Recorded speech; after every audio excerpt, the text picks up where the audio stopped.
Hello and welcome back to my channel. Today we are going to study and understand the first unit of Psychology for Health and Well-being BPCG 173. We are going to study and understand everything in detail about the first unit of the book. Whereas the book has more than 3 blocks, it has 4 blocks, and I will be explaining to you each and every block in detail from exams perspective. So if you are studying for your exam, you are preparing for your exam, then keep watching to this video. I am going to explain you everything in Hindi for better understanding and so that you can perceive everything in detail. तो सबसे पहले unit 1 में हमें introduction to health and well being का दिया गया है, यानी इंट्रोडक्शन में हमें हेल्थ की जो भी पर्सपेक्टिव है 3 तरीके के पर्सपेक्टिव से, एक तो वेस्टर्न पर्सपेक्टिव, एक ईस्टर्न और एक Indian perspective on health. Perspective का मतलब कि हम किसी स्पेसिफिक चीज़ के बारे में क्या सोचते हैं और क्या समझते हैं। तो हेल्थ के पर्सपेक्टिव का मतलब हम हेल्थ के बारे में लोगों की क्या राय है, लोग क्या समझते हैं हेल्थ से। तो सबसे पहले ये जो यूनिट है, इस यूनिट का जो सेकंड सेक्शन है, concept and definition of health, जो ये वाला सेक्शन है, ये आपके एग्ज़ाम में 10 से 20 मार्क्स कैरी कर सकता है। इसमें आपको पूरा लिखने को आएगा, मतलब जो भी आपसे पूछा जाएगा उसमें ज़रूर कुछ ना कुछ आएगा। तो मैं आपको सब कुछ डिटेल में समझा रही हूँ, आप यहीं रहना और अच्छे से समझना। And if you haven't yet subscribe to my channel then please consider doing so. तो सबसे पहले जब इसमें हमें हेल्थ की डेफिनेशन दी गई है और कॉन्सेप्ट दिया गया है, तो आपको हेल्थ को जब भी समझना हो ना इस बुक के बारे में, तो इस बात से समझना कि इस बुक में जब भी स्टडीज़ के बारे में बताया गया है, यानी कि हेल्थ के बारे में जो लोगों के पर्सपेक्टिव है उस पर स्टडीज़ की थी बहुत सारे लोगों ने। उन लोगों ने जो भी स्टडी की थी वो जिन कंपोनेंट्स के बेसिस पे की थी, वो एज ग्रुप था और एथनिसिटी थी और भी अलग चीज़ें थी।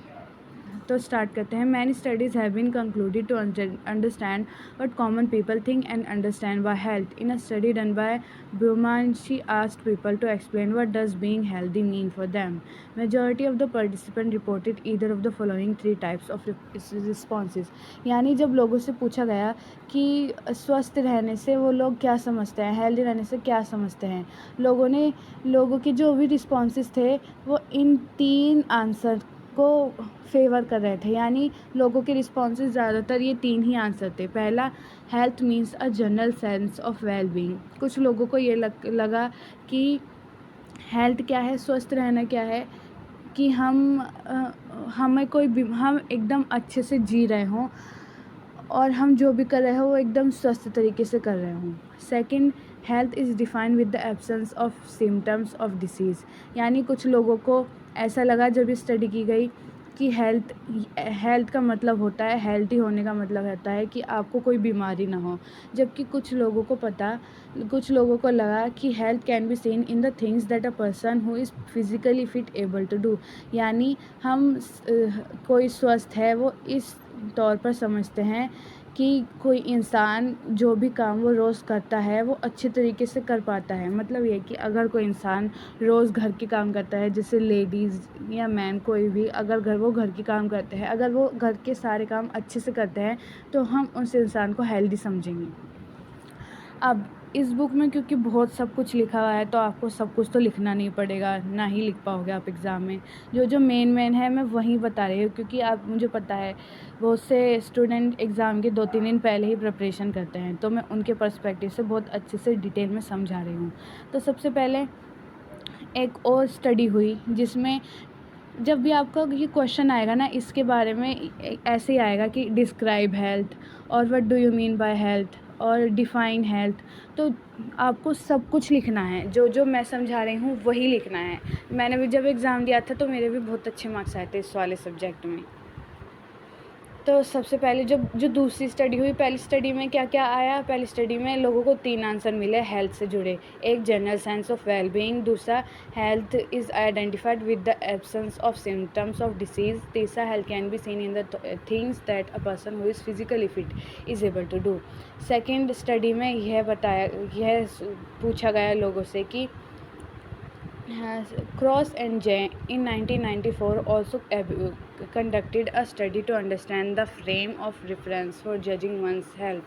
फ्रेम ऑफ रेफरेंस का मतलब कि लोगों का जो आंसर है हेल्थ के बारे में वो किस पर्सपेक्टिव को फेवर कर रहा था, कहाँ तक किस चीज़ को फेवर कर रहा था, रेफरेंस को। तो जिन लोगों ने स्टडी करी उन्होंने यह पता चला कि बूढ़े लोगों के लिए, यानी बूढ़े लोगों के लिए हेल्थ की अलग डेफिनेशन थी, और पढ़े लिखे लोगों के लिए अलग, जो इलिटरेट थे उनके लिए अलग, किसी स्पेसिफिक एथनिसिटी से बिलोंग जो लोग करते हैं उनके लिए हेल्थ की अलग डेफिनेशन थी। तो जब ओल्डर पार्टिसिपेंट से पूछा गया the frame of reference for health, उनके ओपिनियन में हेल्थ होने का मतलब है एब्सेंस और प्रेजेंस ऑफ हेल्थ प्रॉब्लम, यानी अगर कोई इंसान हेल्थी है तो वो हेल्थी इसलिए है क्योंकि उसको कोई बीमारी नहीं है। The person has the absence of health problem. दूसरी, various younger participants, when they asked the younger participant about the same question, they answered that health promoting behavior was the frame of reference। यानी healthy होने के लिए क्या ज़रूरी है, health promoting behaviour होना, यानी अच्छे से जो भी काम आप कर सकते हो उनको अच्छे से करना। This study suggested that the meaning of health is very subjective and it changes with the social factor and factor like age group can also play a role. यानी हेल्थ को अंडरस्टैंड करने में, हेल्थ की definition को understand करने में जो भी फैक्टर थे वो थे एज, और जो हेल्थ का टॉपिक है वो बहुत सब्जेक्टिव है, यानी लोग अपने हेल्थ के बारे में बहुत कॉशियस होते हैं, और हेल्थ कॉशियस पर्सन होना भी बहुत ज़रूरी बात है। अगर ऐसे नहीं होएगा कोई हेल्थ कॉशियस पर्सन तो जाहिर सी बात है कि उसकी हेल्थ अफेक्ट होएगी। अब जो ये वाला पॉइंट है, this point is really necessary and essential for you to understand as it might carry 20 or 10 marks in your exam. I don't say that they would ask you the question about the definition of health completely, collectively. They might ask you the question while splitting the question into section or into 2 parts. तो health की definition के बारे में अब इसमें बताया जा गया है कि the term health has been derived from health, that is an old English word that denotes the state और कंडीशन ऑफ बीइंग होल और साउंड। यानी हेल्थ की जो हेल्थ वर्ड है वो ओल्ड इंग्लिश से लिया गया है, हेल्थ जिसका मतलब है एक स्टेट का मतलब एक स्थिति जिसमें इंसान अच्छा है, मतलब हर तरीके से सही है। Pindar in 5th century BC defined health as harmonious functioning of the organs. This definition mainly focused on the physical aspect of health, including the functioning of the physical organs as well as the absence of pain and experience of comfort. यानी 5th century BC में health को harmonious functioning of the organs का मतलब हमारे जो शरीर के अंग होते हैं, हमारी आंत वगैरह जो हमारे अंदर के फंक्शन होते हैं, अगर हमारे वो ऑर्गेन्स हारमोनियस का मतलब अच्छे से पूरे एज अ होल वर्क करते हैं, तो अगर ऐसी स्टेट है किसी इंसान की जिसमें उसके जो ऑर्गेन्स हैं वो हारमोनियसली फंक्शन करते हैं तो उस इंसान को स्वस्थ समझा जाता था किन लोगों के हिसाब से, 5th century BC के हिसाब से। दिस डेफिनेशन और ये डेफिनेशन ने मेनली फोकस किया फ़िज़िकल एस्पेक्ट पे, यानी हमारे जो फ़िज़िकल जो मूवमेंट होती है उसके एस्पेक्ट पे। ये वाले पैराग्राफ पे इतना गौर करने की ज़रूरत है नहीं क्योंकि ये इतना इम्पोर्टेंट है नहीं लिखने के लिए। जो सेकंड वाला है, health has also been describe in terms of a person's ability to adjust to the environmental influence.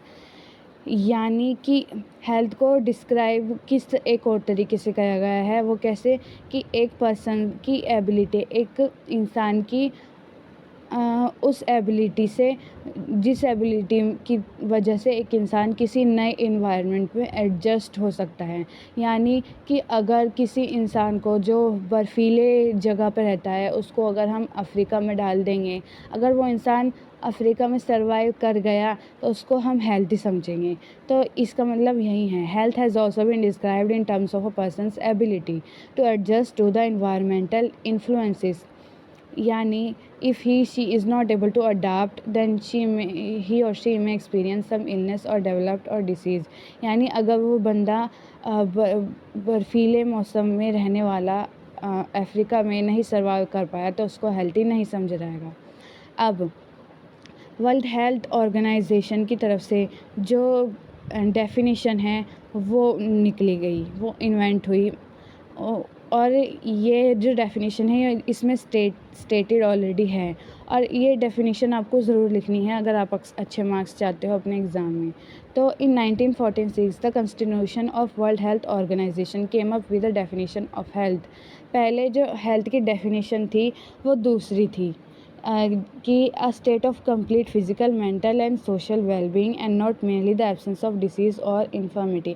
यानी वर्ल्ड हेल्थ ऑर्गेनाइजेशन ने हेल्थ की जो डेफिनेशन निकाली वो ये थी कि हेल्थी होने का मतलब होता है कि इंसान फिज़िकली, मेंटली और सोशली अच्छा है, अच्छे तरीके से इन सब चीज़ों को हैंडल कर पा रहे हैं। हेल्दी होने का मतलब ये नहीं कि इंसान को कोई बीमारी नहीं है। हेल्दी होने का मतलब ये भी है कि इंसान फ़िज़िकली भी हेल्दी है, उसको फ़िज़िकली कोई बीमारी नहीं है, मेंटली तो उसे किसी चीज़ से, डिसऑर्डर से डायग्नोस्ड नहीं है, और सोशली भी अच्छे से काम कर पा रहा है, तो उस इंसान को हेल्दी समझा गया है। फिर बाद में इस डेफिनेशन को चेंज किया गया है। आपको इतना सब कुछ नहीं लिखना, आपको जो डेफिनेशन चेंज हुई है वही लिखना है। वो क्या है? Health was defined as a dynamic state of complete physical, mental, spiritual and social wellbeing and not merely the absence of disease और infirmity. Few points should be noted down from these definition of health by World Health Organization। यानी इस definition को change करके इसमें spiritual wellbeing को भी add कर दिया गया, और बाकी तो सब सेम है। और इस डेफिनेशन से 4 पॉइंट याद रखने हैं। पहले तो आपको डेफिनेशन लिखनी है एग्ज़ाम में, और फिर आपको ये जो 4 पॉइंट है ये लिखने हैं। इससे एग्ज़ामिनर पे अच्छा इम्प्रेशन पड़ेगा और आपको अच्छे मार्क्स मिलेंगे। तो few points should be noted down from the definition by World Health Organization। First, health is not equivalent to absence of disease or symptoms। equivalent का मतलब बराबर, यानी हेल्थ किसी बीमारी के ना होने के बराबर नहीं है। हेल्थी होने का मतलब ये कभी भी नहीं है कि इंसान को कोई बीमारी नहीं है तो हेल्थी है। Health is not equivalent to absence of disease और सिम्टम्स। फर्स्ट। सेकंड है health is dynamic in nature. यानी हेल्थ का जो नेचर है वो डायनामिक है। डायनामिक यानी बदलता रहता है, पूरा कांस्टेंट नहीं है। Third, not just your physical wellbeing but your mental, social, spiritual wellbeing are equally important. यानी हेल्थी होने का मतलब यही नहीं कि जो इंसान फिज़िकली हेल्थी है, हेल्दी होना इंसान को मेंटली भी हेल्दी होना ज़रूरी है, सोशली भी, स्पिरिचुअली भी। यानी एक इंसान भाग दौड़ वाले काम और मेंटल जो दिमाग से किए जाते हैं वो काम, सोशल काम, रिश्ते मनाना, स्पिरिचुअल धार्मिक काम, सब काम अच्छे से कर पा रहा है तो उसको उस वेलबींग को समझा जाएगा। Fourth point, our health is a combination of 4 dimension, physical, mental, social and spiritual. यानी जो हेल्थ है वो कॉम्बिनेशन है 4 डायमेंशन का। 4 डायमेंशन कौन कौन से? फिजिकल, मेंटल, सोशल और स्पिरिचुअल।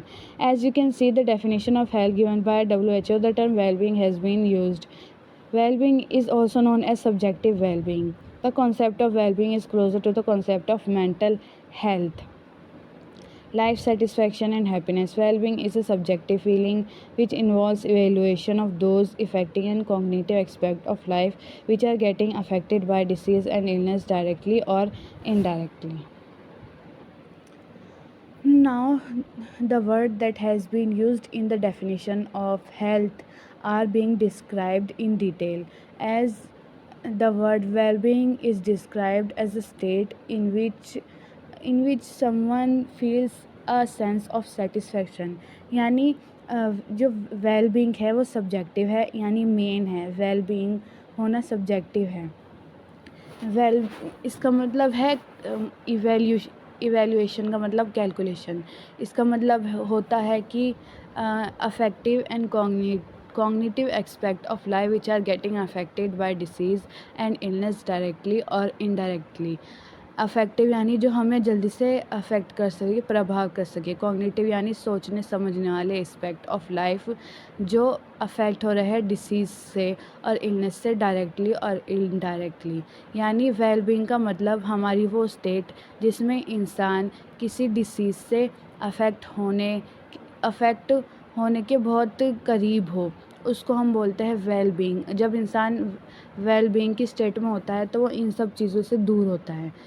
और जो other terms that are used in the definition are illness, disease and sickness. These are the terms that are used to describe the ill health of the person. However, in the scientific community, these terms are used to explain different connotation of ill health. यानी in disease, illness और sickness, ये जो चीज़ें हैं, ये जो terms हैं, इन सब की अलग डेफिनेशन है। जैसे डिसीज़ वर्ड है वो डॉक्टर के द्वारा यूज़ किया जाता है। डिसीज़ का मतलब कोई बीमारी जिससे इंसान डायग्नोस्ड होता है, जो कॉज होता है बीमारी का, सिम्टम्स, कॉजेज़, इसको बोलता है डिसीज़।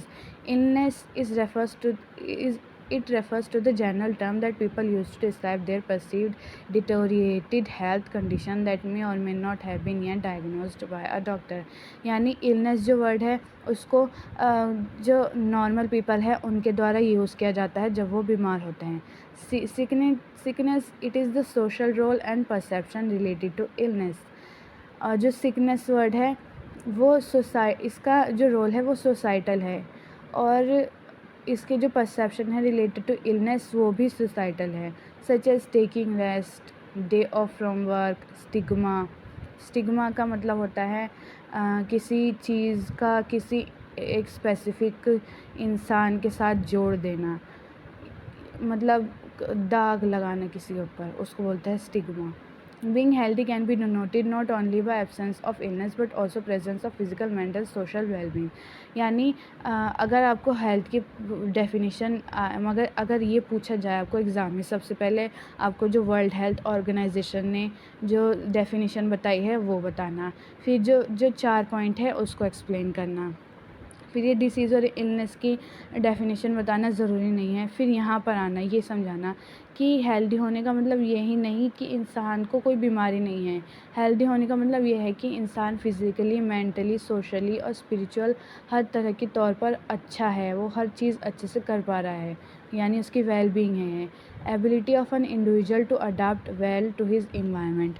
हेल्थ को हेल्दी होना ये भी है कि एक इंसान एक नए इन्वायरमेंट को जल्दी से अडाप्ट कर पाए। अगर इंसान जल्दी से अडाप्ट कर लेगा तो हेल्दी समझा जाएगा। तो फिर है कि health is also denoted by a movement towards wellbeing और वेलनेस।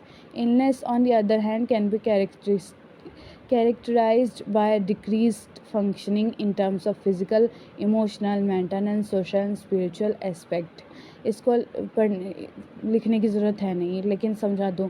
इलनेस का मतलब होता है कि जो हमारी फंक्शनिंग है, जो हम फिज़िकल, मेंटल, जब स्पिरिचुअल तौर पर अच्छे से काम नहीं कर पाते तो हम इल होते हैं।